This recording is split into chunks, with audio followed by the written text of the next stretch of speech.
If you try to avoid resistance, you never grow. Believe in your destiny, because your destiny is the roadmap to where you are going. It's also the trail that you've left behind. Life will make you rethink some of the things you think are permanent. If you believe in yourself, it doesn't matter who doesn't believe in you.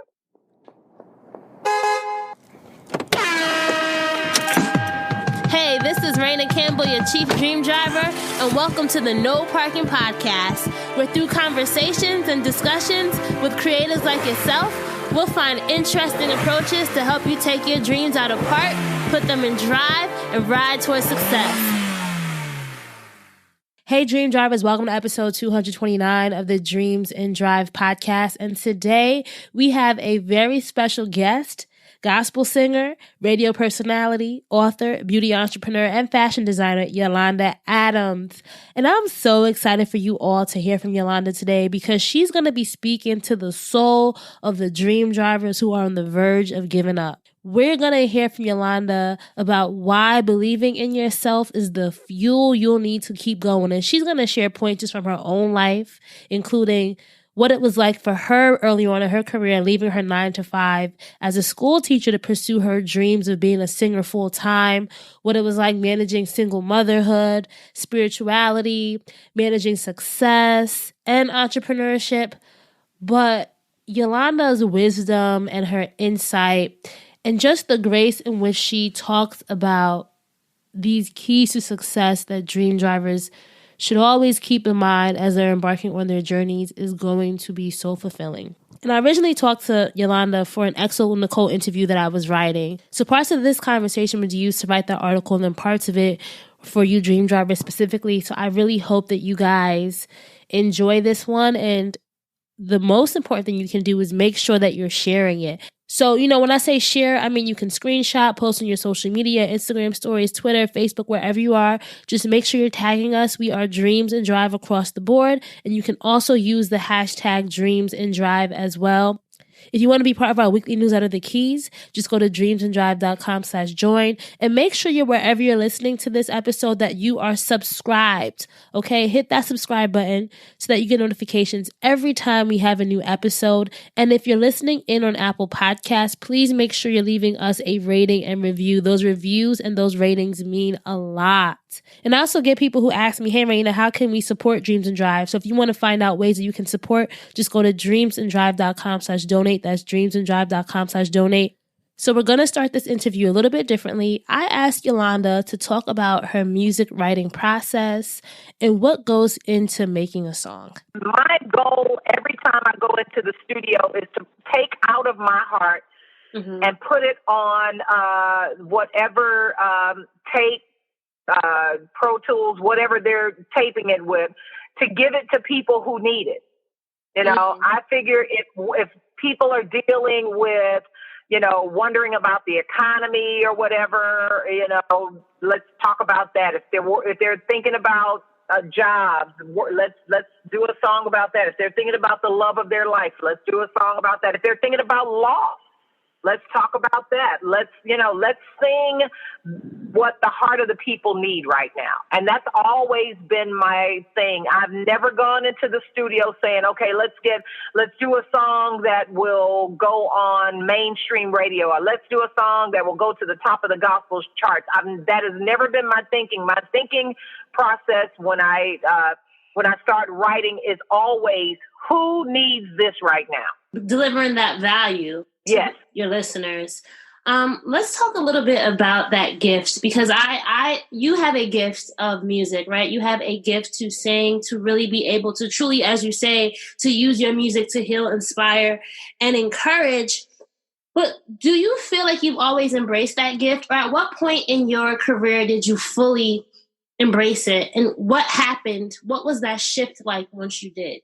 Well, the good part is that I've always seen it as a blessing to be able to come from my heart, write from my heart, sing from my heart, deliver from my heart. That has always been a true blessing to me, and I've never taken that for granted. There's never really been a shift in that because I the responsibility that came along with all of that power, because that's a lot of power to be able to get people from a point where they're so low that they feel they can't really go on, to making them feel so empowered that, you know, they don't even remember being depressed, or they don't even remember the regret or trying to give up. That's huge. So with that, you know, you realize, hey, you're not doing this by yourself. There's a special power that's allowing you to give this to people so that they can make their lives better. And this song makes their life better. This performance makes their life better. And they can listen to it over and over again until they are so empowered that they get up and dust themselves off. Yeah. And what I really love when I was researching a little bit about your backstory was how you had to make that decision at some point. So you used to be a school teacher and you had to make that decision to pursue music full time. What was that like for you? Because a lot of people who may have to make that decision or are in the process of making that decision for themselves, you know, maybe you can give us some words of wisdom or what aided you during that time. Well, here's what I say to anybody who has a specific call on their lives, and they know they do. Never, ever think that where God is about to take you is less than where you are right now. God always promotes you. He never demotes you. So there will be a leap of faith moment where you have to say, okay, I can't do this the way I did this before, because I taught for 7 years before I went into full-time singing, because I'm like, okay, well, wait a minute now. I got the best of both worlds. I'm getting 2 and 3 checks in a weekend. I'm getting a specific check every 5th and 20th. I'm also getting my vacation time. I'm getting my, I'm also getting my Christmas break. I'm getting my Easter break. I'm getting my spring break. I'm getting all of these breaks, and I'm getting paid for it, and I get a chance to pour into the lives of kids. So I thought I had the best of all worlds until I couldn't get back to school on Monday. And it's like, now, wait a minute. You're going to have to make a huge decision. It took me a whole year to make the decision that, okay, I'm really going to do this full time. And, you know, it wasn't a struggle to say I'm doing it full time. The struggle came with doubting myself and doubting the decision that I made. So people have, you know, especially young women, in the face of what seems like is a no or a deterrent or something that that fights what you are feeling, we tend to say, well, I shouldn't have done blah, blah, blah, blah, blah. Well, that's not the truth. You will always, as long as you're living, breathing, and existing, and folks like Oprah and Tyler Perry and Richard Branson, all of these people will tell you, you never get to the point in your life where you have nothing to deal with. A lot of people are trying to avoid having nothing to deal with. Well, here's the problem with that. If you try to avoid resistance, you never grow. You know how when you're a teenager, you know, your knees hurt or your ankles hurt or your back hurt just on GP? Well, those are called growing pains. We deal with them all of our lives. And so when you move from having a boss to being your own boss, everything is really on you. So you have to make sure your books are right. You got to make sure that you are getting up in the morning, because here's the thing. When you get up in the morning and you have something to do and you have an assignment, you are more likely to achieve than someone who does not have that, that thing to wake up to and that thing to galvanize themselves around, I was thinking I was talking to a good friend of mine and she was saying, well, why is it that when why do they kind of slip into depressions and all of this? I said, because they don't have anything to wake up to. They don't have anything to, they don't have anything that makes them say, I have something to contribute to the world. You've been on a job, let's say you've been on a job for 30 years or whatever, and then They tell you, okay, you have to retire. You take your retirement, you get your watch, and then you're wondering, okay, for the first week or two, you're like, I can sleep late. But then after that, what happens? If you are not occupying your time, and if you are not making sure that you have, that you're doing something with your talent, you lose your drive, you lose your stamina, you lose your purpose, you lose all of those things. And so I think it's the same thing with us when it comes to thinking that life will be problemless or problem free. That's never going to happen. You will always have to deal with something. The thing is, wisdom and experience teaches you how to effectively deal with what you're dealing with. I love that you mentioned that, because I think sometimes, especially when we think of celebrities, we think they've reached this point where they are problemless, right? And especially someone like you, who you had this illustrious career, you've done so many things. Was there a point in your career where you really had to sit down and work through a specific challenge? Is there something that you might be willing to share and how you were able to work through that challenge in your own life? Oh my gosh, there's several things. I can tell you that when one of the things was trying to figure out how to navigate being a single mom at the time and trying to figure out how I'm going to be at home with my child to nurture a great person, because, those of us who've been on the road all of our lives, and we always trying to figure out how we can make these transitions. And I said, God, I've got to be home most of the time for Taylor, because I don't want her to be one of those children that is raised by a nanny. Latchkey kid. She ain't gonna be no latchkey kid. But I'm just saying, and she had a great nanny, but that nanny could not take the place of mom. And so I asked God, I said, you're going to have to give me a situation where I can be at home Monday through Thursday, and I can go out Friday, Saturday, come back home Sunday, and be there again Monday through Thursday. And that's how the radio show came about. And so that is one of those things that, I didn't know where it was going to come from. I had not prepared for it. My first degree is radio, TV journalism. I knew I was experiential. I had the experiential knowledge. I knew I was prepared to do it, but I didn't know how it was going to come about, because, folks are like, well, then you'll probably have to move to LA. You'll probably have to move to New York. And those were out of the questions, because my child had already established her friendships and everything. Mm-hmm. And so I'm like, okay, Lord, we're going to have to work this out. You're going to have to do this. And less than a week later, I got a phone call from my attorney saying, hey, would you like to go into business with such and such and such? And I'm like, yes. And so we had a lot of successful years with that show. As a matter of fact, my child was able to do I was able to go to every recital. I was able to go to every concert. I was able to do everything with her that I needed to do. But again, when you have to make adjustments, and this is how life is, life will make you rethink some of the things you think are permanent. Yeah. And I didn't miss a beat. The same people, when we told them, okay, she can't come on Wednesday, she come on Friday, they were just as accommodating. Okay, well, that Friday is even better. So when you ask God for stuff in sincerity, knowing that your purpose is not just selfish, God will open windows and doors for you that you never even thought were possible. I was on your Instagram, and I think you have a video where you talked about your daughter being sick on tour.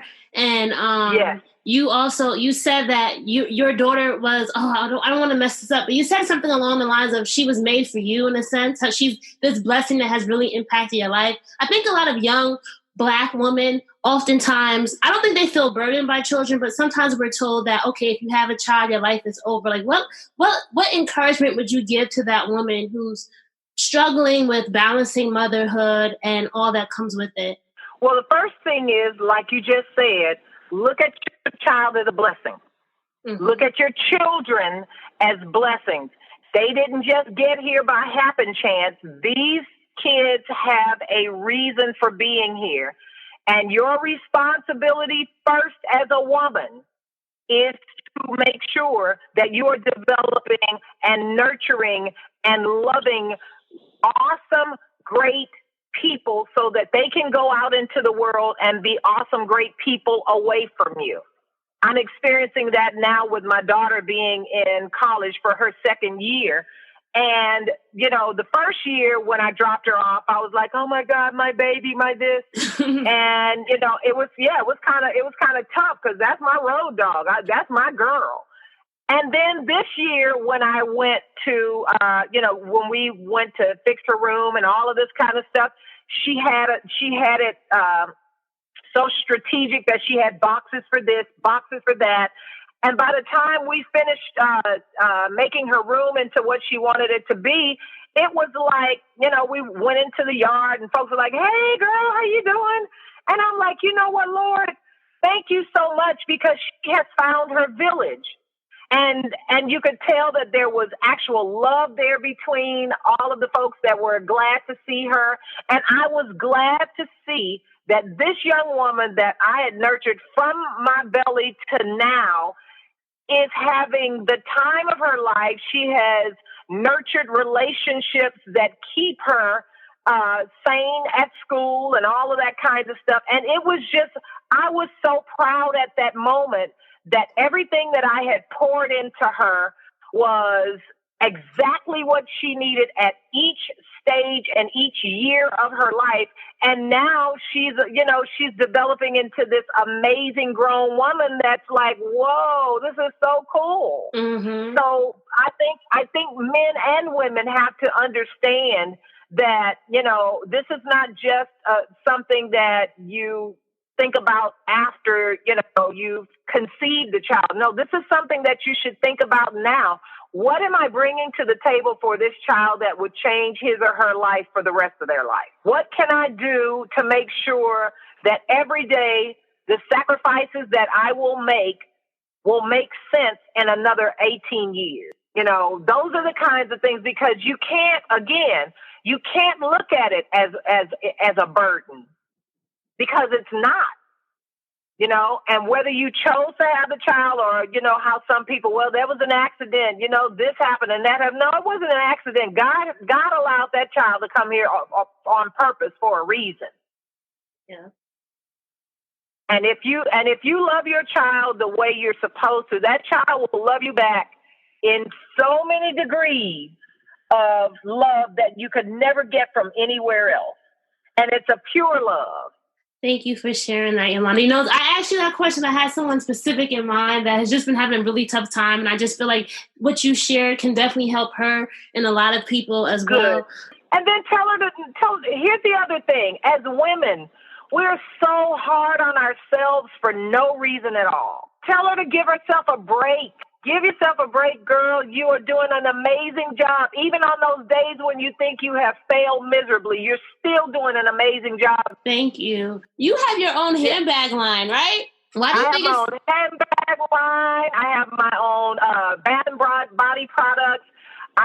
The reason I did both of those projects is because, number one, with the handbag line, I can go in the store and buy anything that I want.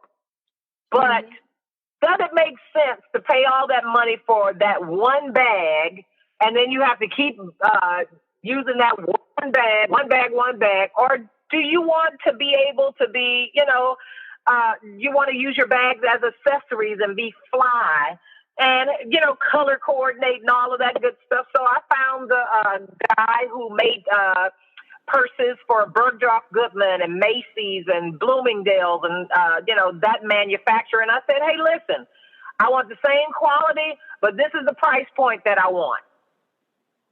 And I am so proud of my bags. Listen to this. When I tell you I have every kind of bag you can have in the world, from Hermes to Celine to Gucci to, I have all types of bags. But you know what I carry every single day? I carry YAM bags. Yeah.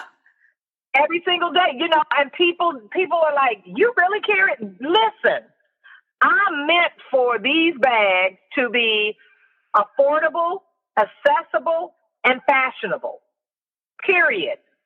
And folks, I had a luncheon meeting today, and this young lady that I mentor, she said, Miss Yolanda, you really be carrying your own bags.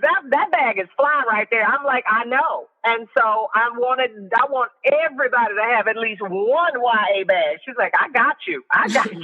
What's the biggest business lesson you've learned from, these different ventures you've had? Because a lot of people could say, hey, Yolanda, why are you even doing this? You have your music career. Like, what's on the business side? What have you really learned about what it takes to truly grow a brand? Well, here's the thing that I've learned is that brands take work. I don't care what your name is. And every person from Beyonce to Jay-Z to Puffy, everybody who has magnanimous brands, they can tell you it takes work. Your hands have to be in there. You have to put your foot to the pedal. You have to say, I believe in this with all my heart. I'm not letting it go. When people tell me no, I'm still looking for that yes. One of my mentors, B. Smith, told me stand on a mountain of no's to get that one yes. Yep. And so that is one of the biggest lessons that I have learned. If you believe in yourself, it doesn't matter who doesn't believe in you. You believe in your product, it doesn't matter who doesn't believe in your product. You keep believing until you see what you saw in your vision. And a lot of us, I think also too, is we have to have that long-term, what's the word? We're in it for the long road. Like, it really is a marathon, right? Because you could have given up, right? Oh my God. Long-term goals for business owners and entrepreneurs have to have that marathon runner mentality. They have to, because what seems like an amazing idea in the beginning, you have that momentum the first couple of weeks out, you're doing everything you need to do and everybody's responding. And then in another couple of weeks or another couple of months, somebody else has a launch. But that does not negate the amazing product that you have. You just have to find a different way to get it to the masses. Social media is absolutely absolutely wonderful. Your relationships, those things that you have garnered over the years, being able to have somebody post for you, folks you respect saying, hey, I love this, I love that, so you just got to hang in there. Like I said, this is not a sprint. This is a marathon, and you still come out the winner if you hang in there. I think a lot of us are struggling with our spirituality and we want to be connected more. Right. What would you say to that person who, because I feel like a lot of people listen to your music, they may not always feel as spiritually connected. Like, how did you make sure that you found your own connection with God? Because a lot of us we're all struggling. Not all, I don't want to say that. Some of us are struggling to find that spiritual connection. What's some encouragement you could give our listeners? Well, the first thing is, again, breathe. Give yourself a break. Everybody, even the strongest of us have those moments where we say, Lord, where are you? I can't feel you. I can't see you. It just seems like you're silent. Don't worry. You are not by yourself. Those are times when you get quiet. I tell people all the time, if you want to find God, get quiet. Get quiet, move away from the phone, move away from people, and then just ask the hard questions. God, what am I doing? What are we doing? Where am I going? How am I going to make it with such and such and such happening? Is this the end of this? What should I be looking for something else? You just ask those questions. And again, the silence and the quiet is where you find God. You're not going to find him loud on Instagram, although there's some great preachers on Instagram and there's some great teachers on Instagram, some great motivators, but you find him in your own spirit because he's inside. And stop looking for God up in the sky. So to be a dream driver, you have to have your keys to success. So if you could tell our listeners, 3 things that have really helped you along your career, your life, what would they be? My first dream driving key is believe in yourself. Because if you don't believe in you, nobody else will believe in you. You've got to convince yourself that you're the greatest you that was ever created, because you are. That's number one. Number two, believe in your destiny, because your destiny is the roadmap to where you are going. It's also the trail that you've left behind. What are the lessons that you've learned? What have you garnered? What kind of knowledge have you garnered about yourself? So not only are you going to believe in you, you're going to believe in your purpose and your destiny. And then number three, garner great relationships, because your friends, your family, those people that you put around you will be your cheerleaders and your balcony people when you have no idea how you're going to make it. They will be the ones to say, you can do this, you keep going, and sooner or later you're going to hit those goals and you're going to be like, yeah, I did it. and then how did you was there a moment that you went from park to drive along your own career where you were just feeling stuck, but something happened and you put yourself back into drive? It's hard. No, I'm always, I'm a Virgo. I'm always driving. So. I'm always driving, even when I should be still. So it's kind of hard, the going from, the touring so much to the radio. I guess that would be the more park kind of situation, as opposed to, being in motion all the time, because park is not bad as long as you don't stay in park for 5 years. That is so true. Well, thank you so much, Yolanda. Oh, thank you so much, and have an amazing rest of your year. All right. God bless you. God bless you too. Bye-bye. All right, so that's a wrap for episode 229 with Yolanda Adams. I hope you enjoyed her dream driving journey as well as her keys to success. And if you love this episode, you know what I'm going to say. Please, please, please, please. This is Yolanda Adams, guys. This is a big deal. Can you please help me share this episode with as many people as possible? I want people to hear Yolanda's story from this perspective and hear all the insights, hear the keys to success that she shared, because I know for me, even when editing it, it was so uplifting and so motivating, and it really put this peace over me as I embark on year 4 of Dreams and Drive. You can screenshot it, post it to your Instagram stories, email it, post it to Facebook, Twitter, wherever you are on LinkedIn. Just make sure you're tagging us. We are Dreams and Drive across the board on all social media platforms, and you can use the hashtag Dreams and Drive as well. And if you want to be part of our weekly newsletter, The Keys, just go to dreamsanddrive.com/join to sign up. That's dreamsanddrive.com/join to sign up.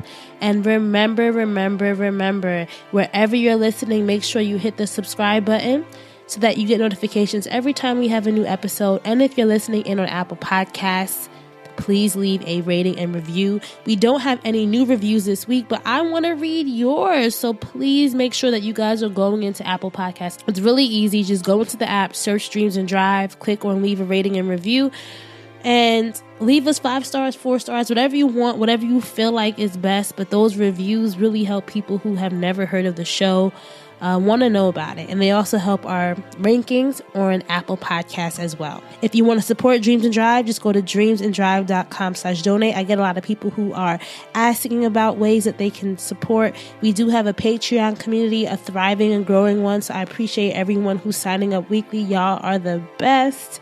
We are in December, guys. We're a few episodes away from 4 years of Dreams and Drive. That's crazy, but I'm still super excited. And I can't wait to see what happens in 2020. As always, keep dreaming, keep driving, and we'll chat again in episode 230. Bye, guys.